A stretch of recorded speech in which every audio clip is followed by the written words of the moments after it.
Bismillahirrahmanirrahim. Assalamu alaikum, everyone. I know it's been a while since I've uploaded anything, but a follower of the blog, of the channel, has mailed in a question. And so, if you guys want me to upload more videos, a good way to do it is probably to mail in some questions. And, I don't know, that gives me always a reason to kind of make a video because I feel obligated to respond. So he says that some du'at are focused on the intellectual side of Islam without really getting into the spiritual side. Am I focused on the spiritual side? He's asking me. Do I combine both, or do I just focus on the intellectual stuff? And the reason I'm asking is because the reason why he's asking is because his problem is both a mix of intellectual and spiritual, and it needs to be diagnosed.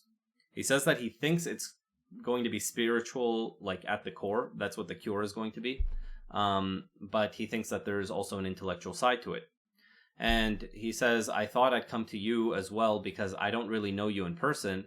And I know a lot of brothers, but I don't want to tell them in person because they'll be shocked at the situation. Okay? So, always the best person to get, deep advice to deal with your deepest spiritual matters and so on and so forth. But forget about confiding in your sheikh or in your best friend. Just ask a random person on the internet. We're off to, of course I'm just kidding. People are always welcome to ask me questions and I'll do my best. But on a more serious note, I do think that, it's always good to connect with people in real life. Even if you think that that's going to damage your reputation, you need to keep it with people that you trust and who have the ability to help you. I think that's the better way forward. But khair, the question's been asked, so I'll get to it. So here's what he says. He says, I think too skeptically. I think it's a spiritual and psychological disease, you could say. I don't know, when you dive into philosophy and there's too much skepticism and then it affects your way of thinking, it's infectious. And I think that's what happened to me. I don't want to say I have doubt because I don't think I have doubt, although my heart feels like a rock and it feels like there's no iman. Generally, the way my mind works, or the way my mind thinks now, is just too skeptical. So any arguments you come up with, automatically I'll be thinking of a counter argument, and that's what's affecting my thinking, which is affecting my heart spiritually. Okay, like you'll think of the absurd possibility. So let's say, for example, you have the most likely possibility. For example, Allah uses matter to create human beings, and my mind will say something like, maybe matter itself is conscious and then rearranges itself, and it has a will and it's conscious, and then it rearranges itself into a human being, something like that. I know one possibility is far less likely, and unless you can falsify it, it will stay in my mind. Anytime there's two possibilities, even if one is unlikely, it causes me to have persistent thoughts as long as it's possible. I also will think that if someone claims, for example, that a child saw an angel, I'll basically be skeptical of any miracle stories. I don't want to say I have doubt. I don't think it's doubt. Okay, so that was part one of his question. Part two. For the second part, my question has more to do with the aspect of information overload and how you can ever distinguish between truth and falsehood. So, all these arguments for the existence of God, they all have fors and against. I just recently was thinking about an argument, and later on I realized it has holes in it. And then I thought to myself, there's fors and against for everything. There's going to be holes in everything. How do you distinguish between what a true argument is and a false argument? What are the principles and tools we can use? I know, for example, consistency might be one, but then what about something else? What else can we use? Number two, how can you ever arrive to the truth, especially when there's arguments for God, when there's always a counter argument? There's always going to be a hole in one of your arguments, so how can you put your iman in such arguments? Someone can always point out a hole, or have an objection, or be skeptical. So that's what also affects my iman to some extent. So let's say you're arguing using the contingency argument, and then someone can point out X, Y, or Z. What are you going to do then? Someone can always point out errors in your reasoning. Can we trust any arguments? What principles can we use to distinguish between something that's true and false?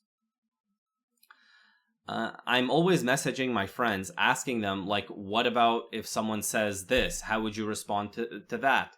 But then another one will come up, and another objection comes up, and another one, and another one. And it's like you can't put your trust in any argument, it seems, because there's always an objection to it. So I don't know if you can give me a framework about how to think.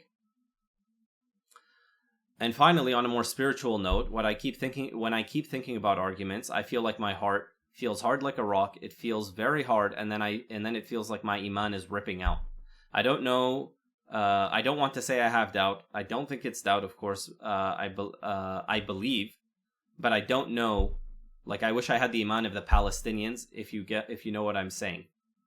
I'm trying to reach that level of certainty. Okay. So sorry if that was like a little bit botched or convoluted. There was, kind of a little bit of, just sort of more of a dialogue form rather than like a, straight up bullet point kind of form there. But inshallah, you guys got the gist of what he's saying. Okay. So I'll do my best now to try and give some answers. Number one is, with regards to whether or not we can trust arguments, or whether or not arguments give you the certainty that you're looking for. Some Sufis actually agree with what this brother has mentioned. Okay, so they basically made this exact same argument, that if you're putting your faith in arguments, well, then as soon as someone comes up with a counter to your argument, right, then your entire faith collapses, and so therefore iman cannot be based on arguments, or at least not purely on arguments. Rather, it has to be a devotional aspect. But some of the more extreme Sufis took this to the extent of saying, like, even studying philosophy or theology or all this stuff, that's just a bunch of useless. It's basically a useless endeavor, and it's in fact actually misleading, because it makes someone think that they have knowledge of God when they don't. They only have knowledge of concepts, and concepts are not God. God has to be experienced through the eye of the heart, rather than through concepts that we come up with to try and make sense of reality. Okay, now, so the basic camp, you can say, is just ignore all arguments and just go purely into like super devotion, and you'll have the what's called by Christians the beatific vision. I'm not sure if I'm pronouncing that correctly, but basically through the eye of the heart you will see the light of God, and so God's existence will become so self-evident to you so as to be beyond the requiring of rational proof. Now, personally, I think that a balanced approach is better. So I partially agree with what they're saying. The truth with a capital T ultimately is, experienced and is known through the eye of the heart. But the Quran says, Hatu burhanakum in kuntum sadiqin. It does say, bring forward your proof if you are truthful. And rational proof is important because the nature of the heart, right? It's even called the qalb in Arabic. It's always flipping, right? And particularly with us, fallen or sinful, human beings who are given to temptation and so forth, we're not necessarily like the top, 1%, let's say, of spiritual people who are, like, let's say, always at a spiritual high, or their spiritual lows are higher than most of us will ever reach in our lifetime, Rather, for most of us, our iman is like a little bit of a roller coaster, or rather, I should say that our, the state of our hearts, the purity of our hearts is in a state of flux. And so if you hit that low and you don't have anything, especially if you hit a really low, right? You spiral out of control and you're hitting a real rock bottom, and you don't have anything to prop you up in terms of a rational substantiation of your belief, what's going to happen is you're going to become in a very dangerous situation where you may actually openly profess kufr, right? As opposed to having only the batini kufr, meaning that when you're in that such a low state, actually, internally your iman is pretty much dead, but nevertheless you can come back, you can recover from that, right? Allah gives life back to the hearts after their death, right? So you don't want to get into a situation where when you've reached that low, not only does your heart become very hard, but your mind now, because it doesn't have any rational substantiation, abandons that belief and then takes on a different belief, which will not allow you to climb back out of the pits of darkness. What do I mean by that? When you have a rational belief that the best way forward for me is to repent to Allah, that Allah exists and the best way forward for me is to repent and to attempt, and this is what the good is, then even though your heart is in a bad state, that belief, just in terms of your framework of how you're looking at the world, will still be a support to help you edge back up after that, right? So this is why I think it's important to have rational substantiation for your belief, at bare minimum for your own salvation. And also because when you even look at the greatest figures in Islam, it's actually not clear to me. I think it's actually the opposite. It's clear to me that, in fact, they were actually quite clever when it came to rational proofs and argumentation and so forth.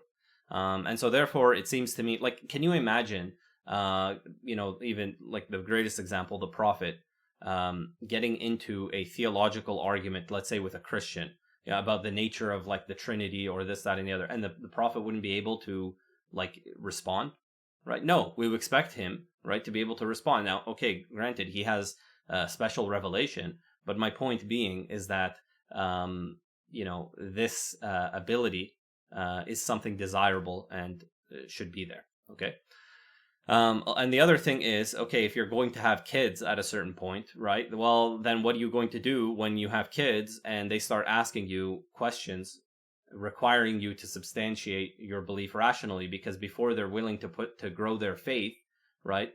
Not having a rational belief prevents one from even trying to build their faith, whereas having a rationally substantiated belief helps them to build their faith. So in that very kind of early period, when they're still forming their worldview, not having rational answers actually presents a danger for your children as well. Okay, so these are all reasons why you should have some sort of rational substantiation for your beliefs. Okay, now he asked as well, okay, so what are the principles we can use to distinguish something that's true and false? Okay, so rational proof is of two types. There's deductive certainty, and then there's inductive certainty, you can call it. And I have talked about this in an article I wrote, which the brother has said that he read. Okay, and that article is called "The Difference Between Proof and Evidence." Okay, and I go through that. Okay, and if you're asking how do you distinguish between a true argument and a false argument, studying some basic logic isn't a good place to start. Okay, if you're asking that question, logic will go after what makes the form of an argument valid, how the conclusion necessarily follows from the premises, what are invalid and sophistical structures of an argument, which to the untrained mind may actually trick you, but then when you think about it for a second, you'll say, wait a second, that conclusion doesn't follow at all. So this is a good place to start in terms of understanding the tools to distinguish good versus bad arguments. In addition to that, on the inductive side, there are some more advanced things you can do to understand, like Bayesian reasoning, and how that basically helps you assess the likelihood of something being true and false. Okay, so even if you're not necessarily going to study these at like super depth, doing even like a basic kind of course in them will help a lot. Lastly, understand if you were to Google right now, like basic logic or something, they may teach you propositional logic. In my opinion, Aristotelian logic is probably a better place to start. The good news is that Aristotelian logic is still studied traditionally in Islam. So if you have a local alim, you can actually ask him to teach you a basic text in that. Which brings me to the next point. Generally, from everything that was said by the brother, my recommendation basically to him is, look, you need to study an intermediate to and then like maybe even after an advanced Islamic theological or philosophical text systematically, meaning you need to go from the first bab, from the first chapter, all the way to the end. Why? Okay, think of this. The average person makes very basic mistakes in math. Okay, does that mean that math is false? Does that mean, oh, well, because you thought that you answered the math question correctly, and then later on you discovered that, oh, you made mistakes, and then you came to the conclusion, well, does any math get anyone anywhere? Is that ever right? Imagine someone made that. That's the kind of, from my perspective, the kind of argument you're making. Okay, because your untrained mind, makes these kinds of mistakes that where you thought you had a right argument and then later on you discovered it was false, and you were just, then you're kind of making a generalization, right? Which I don't think is valid. And the reason is because there's a difference between an average person making a basic mistake versus the great mathematicians and theorems that have been used, for the last several centuries. Okay, these are tried and tested, etc. We know that, and by tried and tested, I mean several mathematicians have actually gone through the proof and have checked it in their mind. So no, we know this is true. We know it's a mistake. Any person can verify it if they have the prerequisites. They can go and verify it with their own mind to see if it logically follows, right? So there is a difference between your random haphazard thoughts and arguments versus those that have been tried and tested and address all or most of the plausible objections. Okay, and so when we're talking about these core theological texts, now you're talking about something that's far more robust, because first of all, a great mind has produced it. Second of all, it is the product of many discussions, usually several centuries of discussion. Okay, usually there's commentaries. Okay, in which, once again, some of the greatest minds over many debates, many centuries, etc., they have accumulated robust defenses of particular positions. Okay, so when you go through something like that, now you're going to build yourself foundationally, and that's going to help you now navigate with sort of with any kind of opposing arguments or views. Now, my opinion personally is that the philosophical tradition is more robust in this respect than the theological or kalami positions.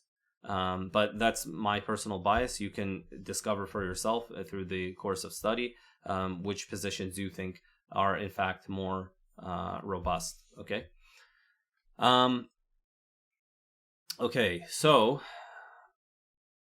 the other thing is, once you've gone through something like a rigorous theological text that's intermediate or advanced, that will also start to build within you what's called a malaka in Arabic, which is basically an ability that your soul has, or a natural disposition that your soul, or not a natural, but a disposition that your soul gains in being able to, do something. And what do I mean by that? Let's say if someone is courageous, that's a malaka, right? Let's say someone was a coward, but they forced themselves to constantly be more and more brash, and so eventually they actually became courageous. Okay, now they have the malaka of courage, right? This they possess this thing called courage, which in many different circumstances now they'll be able to address with that core. Okay, meaning they don't have to train every time to be courageous for this particular thing versus that particular thing. Once you're courageous, you're able to use that courage across the board, whether it be public speaking, whether it be fighting, whether it be standing up for this, whether it be, you see what I'm saying? Once a person has courage, it will apply to all these different areas. So likewise, when you have a malaka, or this sort of disposition, this quality of your soul that has been gained by your soul, where you are able to deal with arguments. Okay, you're able to understand the method by which you build a constructive case, and the method by which, or not the method, but when you've actually practiced constructing and you've actually practiced deconstructing, okay, with the rational mind, this then becomes a malaka, which will allow you, okay, when you encounter future arguments, to immediately see whether they're strong or whether they're weak, right? And to be able to, if they have a flaw, to immediately be able to point out their flaw. And likewise, if someone argues against your position, instead of immediately collapsing like I don't know, it reminds me of like, like some like really flimsy built wall that like, the cannon gets fired at and the whole thing just immediately collapses. Instead of being like that, you're going to be fortified. You're going to know how to now navigate that objection. Okay. So it requires basically a kind of training. Okay. And someone might think, okay, like why would we need all this training? Whatever, isn't Islam supposed to be simple? Da da da da. Look, you're not living as a shepherd, in an illiterate shepherd 1,000 years ago. Okay, you're living in a time in which we live in a hyper rationalistic society, and these doubts and these objections and these arguments are floating everywhere. So look, we live in a time period where the average person goes bare minimum with 12 years of schooling. Okay, so if that's now the standard, no, your level of study in the Islamic side must have some. I'm not saying necessarily 12 years, but there has to be something more than just the basic, oh, Islam is supposed to be simple. Yeah, Islam was simple before you became literate and learned 12 years of a particular worldview and philosophy. Not just 12 years, more than that if it's university, more than that if you're just watching YouTube and you're listening to basically the opposing worldviews, right? Now you've already done study, right? So if you've already done study in that amount, then yes, in order to there also needs to be study on the other side when it comes to the religion. Okay, so there has to be that counterbalance. Somebody who doesn't have study on either side, maybe you can make that argument. But somebody who has study on one side, of course, he needs to study on the other side, right? And likewise, by the way, even if someone had studied purely like just within the Islamic tradition, I would say that they are definitely incomplete navigating the modern world if they have no understanding of basically the Western tradition. So they also need to study that. Okay. So you mentioned, can we trust arguments at all? Okay. Well, here's the problem. You just provided, okay, an argument for why we should doubt arguments, right? You said, oh, well, there's always an objection, da da da da. Well, you are already constructing an argument for why we can't trust arguments. So if your argument is correct about why we can't trust arguments, then how can we trust your argument for why we can't trust arguments?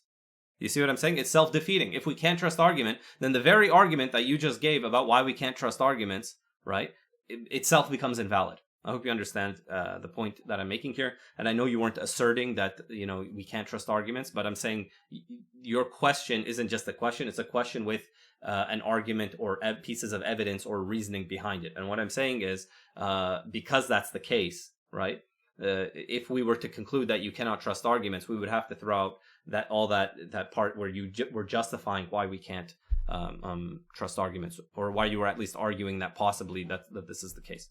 Okay. Now, with regards to maybe matter, it's is conscious and it can rearrange itself and has a will and so on and so forth.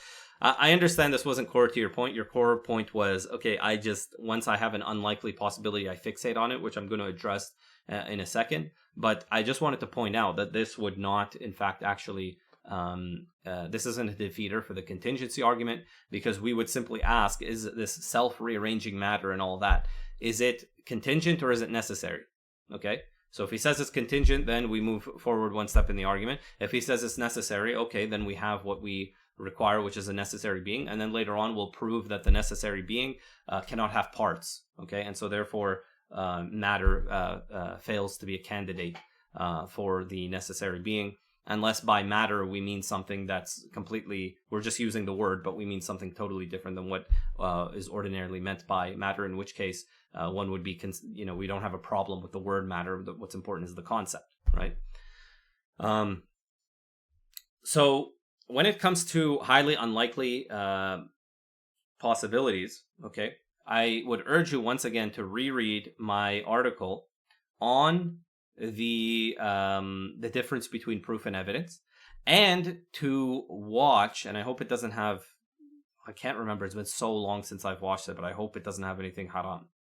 But at least maybe watch the beginning to get the premise of The Truman Show. That's a movie, okay?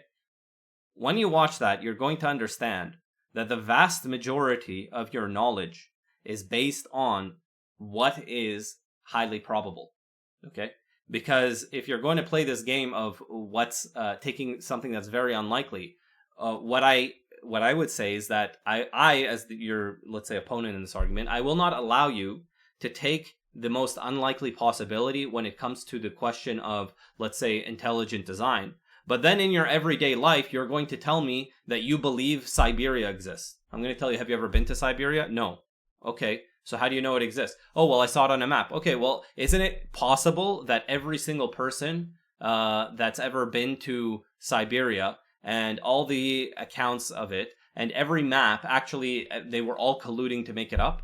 Logically, it's possible. It's extremely improbable, okay, such that you're clinically insane if you believe that Siberia, that part of the map doesn't actually exist in reality, okay, and that all the map makers on planet Earth and all the satellite photos and everyone's always colluding, all the movies, everything's a collusion to tell you that Siberia exists, right? Or something even just like any country that you haven't been to, okay? Let's say China. You haven't been to China. Well, does China exist? You tell me, yeah, of course it exists. I tell, how do you know? Oh, well, there's Chinese people. How do you know those are Chinese people? Right? Maybe everyone's lying. It's possible. It's possible that every person that you've ever met that says they're Chinese actually isn't from a place called China. Right? That entire landmass on the... it's possible that landmass is some kind of like a benign black hole, right? It's like a black hole, but for some reason it doesn't suck everything in for scientific reasons we don't understand. So if you get too close to there, be careful, yeah, someone can say that, right? And there's actually no the counter to it, of course, is that such a possibility is so improbable that it's not actually, there's something in your mind in the same way that it cannot accept a contradiction. There's something in your mind which cannot accept that kind of implausibility. Okay, so if that's the case, now we've established the standard for inductive truth, and so that's why we abandon highly unlikely possibilities, and we go with what is much more likely. Okay, so the other thing that I asked the brother, and this is important, is like when you're talking about, for example, the contingency argument, what specific objections do you have? So this is the thing. When we get away from the abstract, like, oh, there's always a response and da-da-da, what are your actual objections? Okay? And I think what it's going to take is for you to go through one of these arguments with someone who knows what he's talking about and to go through every single objection that you have. Every single one. Okay? And what you're going to find is that actually many of the objections that you think were so impressive and whatever are actually not impressive at all. Many of them are actually quite stupid. Many of them, the logical implications of them, if you were to actually think about it for a second, are completely absurd, that they actually don't accept it in other areas of their life, so they're being inconsistent, etc., etc. Okay? They're not as impressive. So, like, here's the analogy that I want to give you. Okay, let's say you had somebody who, they're like a young teenage kid, and they see Christopher Hitchens. Oh my God, he's so impressive. He's so eloquent. He's hitch-slapping people. Hey, oh, Christopher Hitchens. But if you have any amount of knowledge on the subject, you don't think Christopher Hitchens is impressive at all. In fact, you actually think he's actually a bit of a buffoon. Okay? And so, likewise, when it comes to a lot of the things that you think are necessarily impressive or come off as impressive, with some more digging and with some careful training, you're going to see that they're really paper tigers, okay? And the reason why you're seeing them as big is because you're not doing this in a systematic way with the way I mentioned to you, that you need to go through a text to do it systematically to then be able to kind of see it for what it is, okay? That is what I would say there. Now, regarding the last point about, my heart feels like a rock and there's no iman. What I would say is that, in general, when you have pain, it's to tell you that something is wrong or to make you aware of something so that you avoid permanently harming yourself. Like, for example, if, I have, my leg hurt or something, right? Like maybe there's a chronic pain so that I avoid, doing something that'll actually, damage it further and make it permanent, make me permanently immobile, right? And the initial pain is to basically tell me to stop whatever it is I was doing or to run or whatever. So in general, pain has a function. So if your heart is in pain, it feels hard, which is a type of pain. It's letting you know that it's not getting the nourishment that it needs. It's letting you know that you're spiritually in a bad place. Okay? So you should thank Allah for that ni'mah of Him making you aware of that. Okay? So in particular, the cause of this pain is that you are either not doing a particular action or set of actions that Allah wants you to do, or you are doing something that Allah doesn't want you to do, and it's great in Allah's sight. Either way, it's great in Allah's sight. He wants you to do something that in your eyes maybe it's not as great, but in Allah's sight it's great. Or you're doing something that you don't think is a big deal, but in Allah's sight it is great. Okay? So you need to do some reflection and figure out what that is. You need to make frequent dua, that Allah makes that clear to you. Okay? And you need to be engaging in spiritual practice. However, understand something. Doing more salah if you are doing something that you're not supposed to be doing, and that is taking you away from Allah, it's not going to fix it. Okay? You cannot just keep just doing salah and then still do. No, you have to stop the thing that Allah wants you to do, like wants you to quit. And likewise, just doing any action whatsoever is not necessarily what Allah specifically wants you to do. So reflect on it, and inshallah it will become clear to you what's missing. Okay? The other thing I would say is that in general, I have found that doing good to your parents typically is something that gets you on the fast track to getting back closer to Allah and having that spiritual awakening, or that softness of the heart, regaining at least some of it. Okay. Lastly, you need to repent and do dhikr frequently and heavily. And especially when you're doing a good deed, that you make an intention that, oh Allah, I'm doing this good deed because I have a hard heart and I need to get back to you, right? And then while you're doing the good deed, do istighfar.